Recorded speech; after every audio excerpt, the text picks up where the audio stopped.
Welcome to the Table Podcast, where we discuss issues of God and culture, brought to you by Dallas Theological Seminary.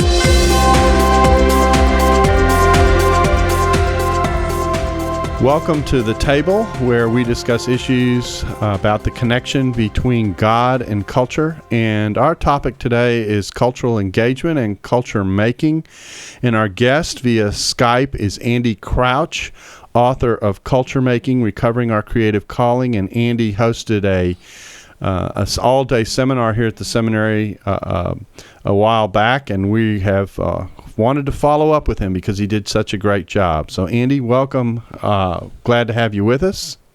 Thank you very much. So glad to be here. Wish I could be there in person. It was great when I was there. Loved being there. Well, we really enjoyed having you. And then to my right here is Andy Seidel, who's the executive director of the Howard G. Hendricks Center for Christian Leadership, and we're adding on and cultural engagement. There we go. And so, and I am Darrell Bock, executive director of the Center for the Cultural Engagement aspect. So you got the full team here as we discuss culture together.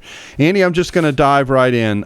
Let's talk first about a word that I think at the seminar you said is one of the most difficult words to define in the English language. With an introduction like that, I'm going to give you 30 words or less. Define culture. Yeah, what is culture and how should we think about it? So I borrow a wonderful definition from culture from the journalist Ken Myers, and he sums up what I think a lot of sociologists and anthropologists take many more words to say. Ken defines culture as what human beings make of the world in both senses. So that's quite a bit under 30 words. So let me say just a couple more words about that. Culture is what we make of the world. And by that, I think Ken intends us to pay attention, first of all, to the material aspect of culture. It's actually the physical production of human activity. It's not just ideas. It's not just values. It's not just art or the works of imagination. It's actually embodied, you might say, in very concrete things that people make. And then it's also, although it is material, it's also the other sense of that phrase, what you make of the world, which is it's the human attempt to find meaning in the world and to discover, if we can, what does this world signify? What's the significance of life in this world that seems mysterious, beautiful, wonderful, terrible, but doesn't come with any explanation sort of written out or any obvious explanation, just naturally. So it's that combination of meaning making and material making that adds up to culture. And so when we talk about meaning making in particular, we're talking about the fact that we as human beings invest the things around us and the combination of the way things interact around us with meaning. And yes. And the flip side of this is that although we make meaning for culture, culture also in very many ways shapes us as well, because we aren't born in a vacuum. We walk into this meaning making that's going on around us. Is that correct? We come in thousands and thousands of years into the story of human beings making something of the world, and thank goodness we don't have to sort of start from scratch, because we'd have to discover fire, invent the wheel, invent language. No, you're absolutely right. And this is a very important aspect of culture, is it's kind of reflexive and iterative nature. That is, it's iterative. This process happens over and over again in one sense with every generation, but in another way, it's reflexive in that we make it, but then it turns around and acts on us. Most of all in human development. You arrive as a little baby, and the first thing you start to try to do is make sense of the world that you're in, and that world is just as much cultural as natural. And so you start trying to figure out what all this means, including language and symbolism and music and stories, as well as concrete artifacts. So culture acts on us, and in fact, I'm sure we're going to talk later about, should Christians be transforming culture, withdrawing from culture?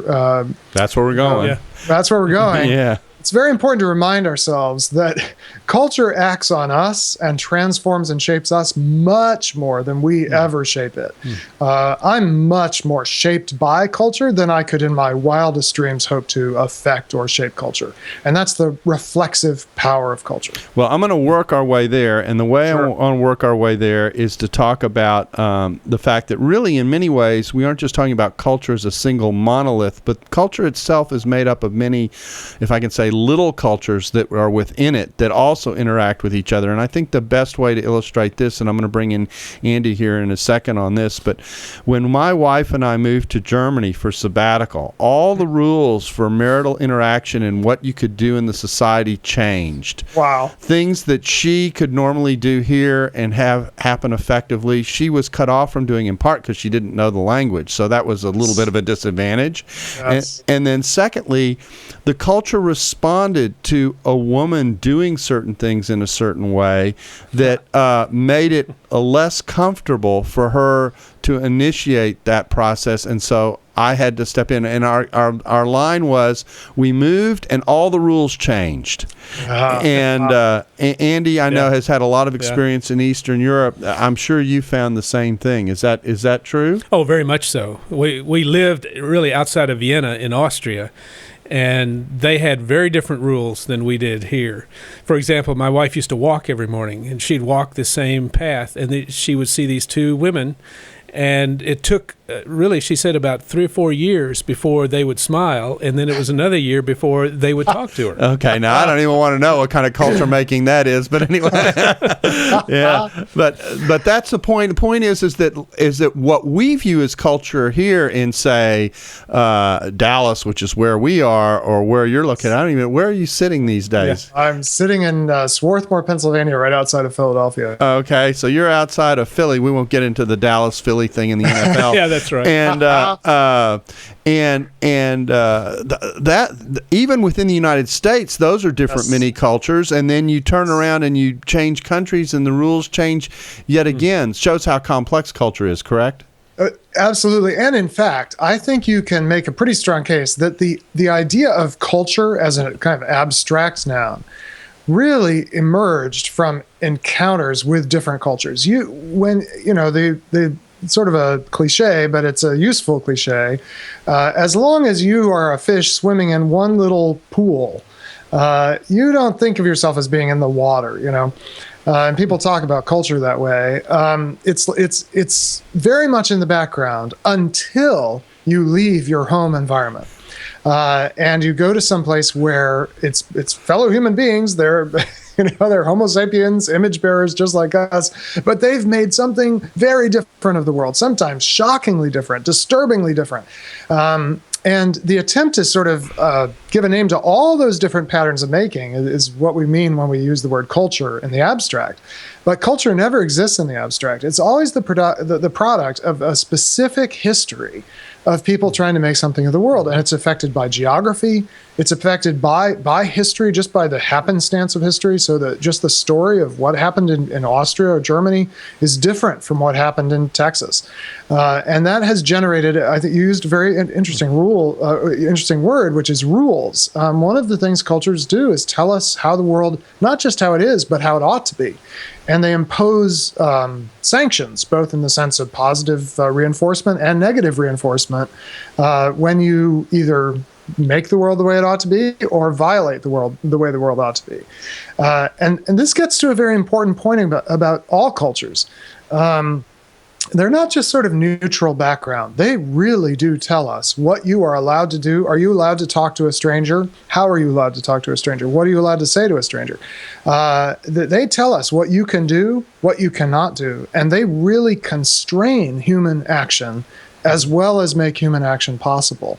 This is one of the things I like to emphasize, because when we think culture is just about music or art or even ideas or values, we can leave the impression that it's kind of optional. I mean, if you don't have to go to an art museum if you don't want to, but you are bound to and bound by culture, and it is shaping your assumptions about what it is to be human every single moment of the day. If you're a fish, that water is all around you, whether you want it to be or not. That's right.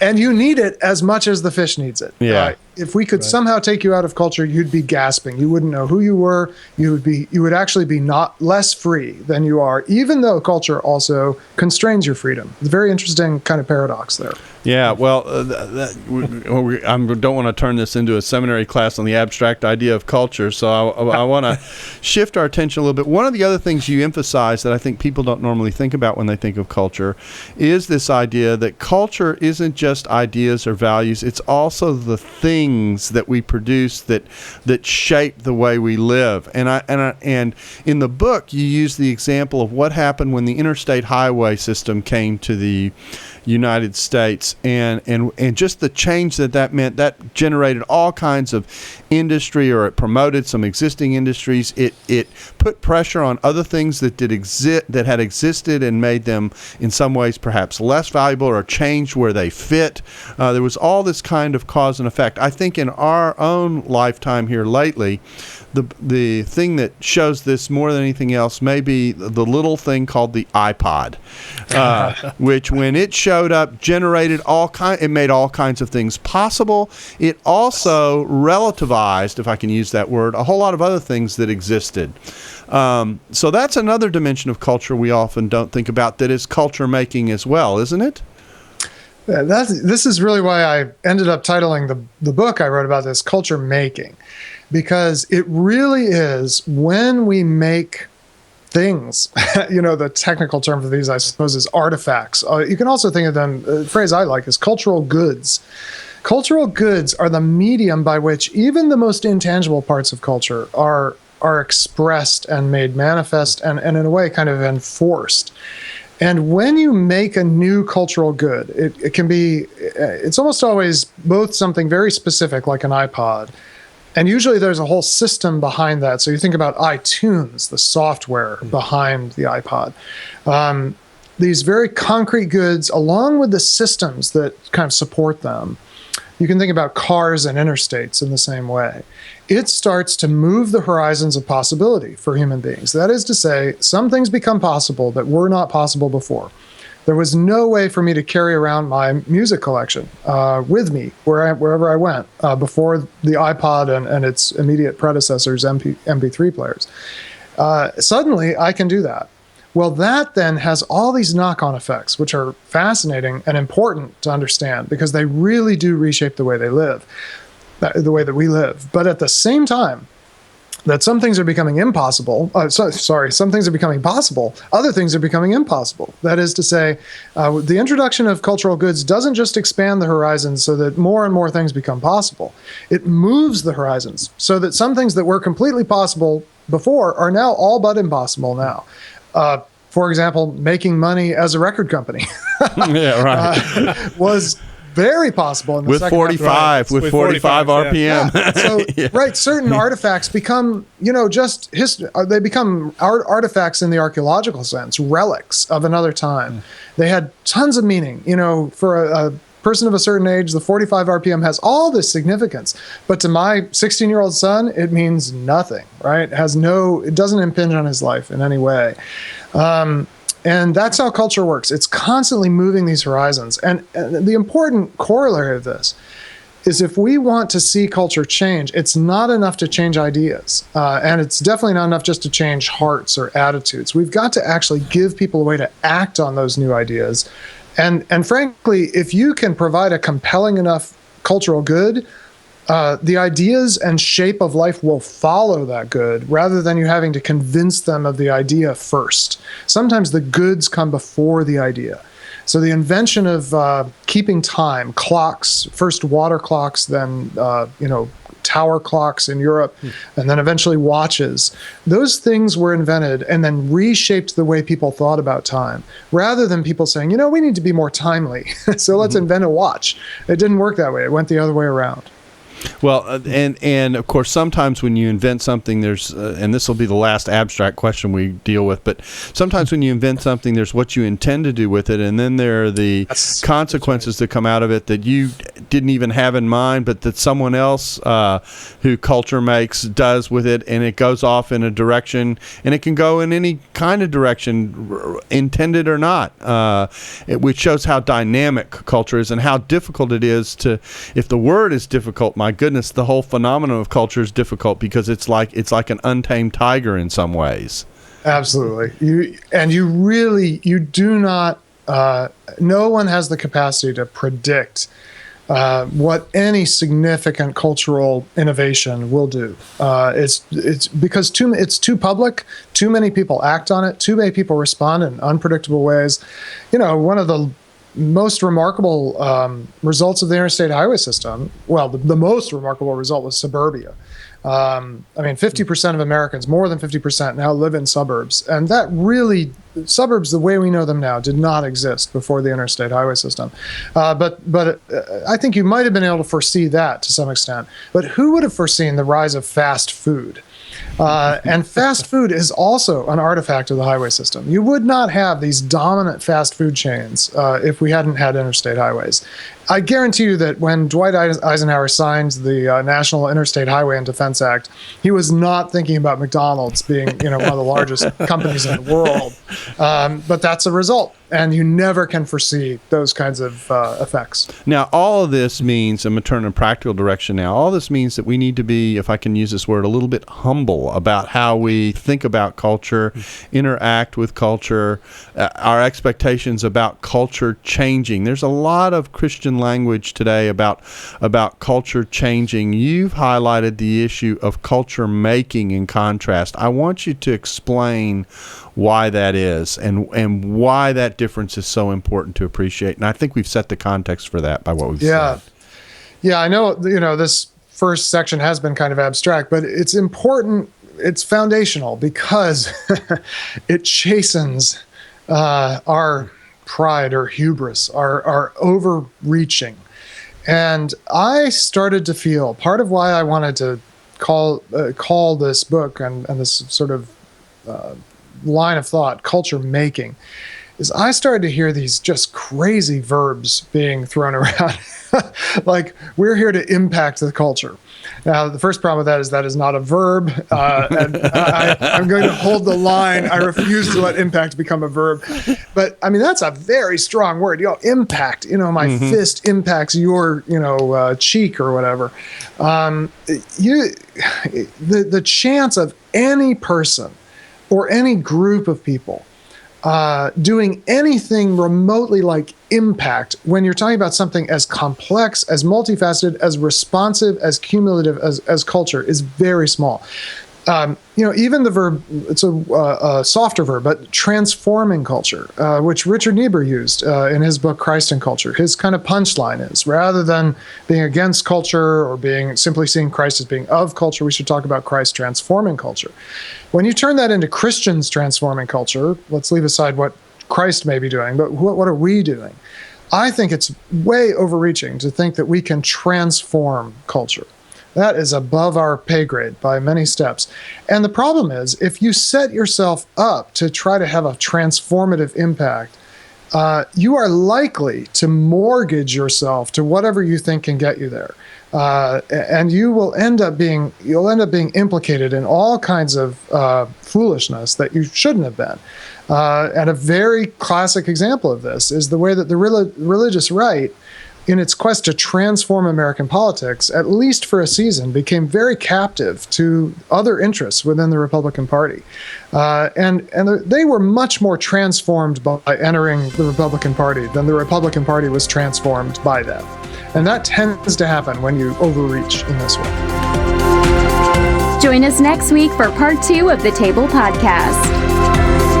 Dallas Theological Seminary. Teach truth, love well.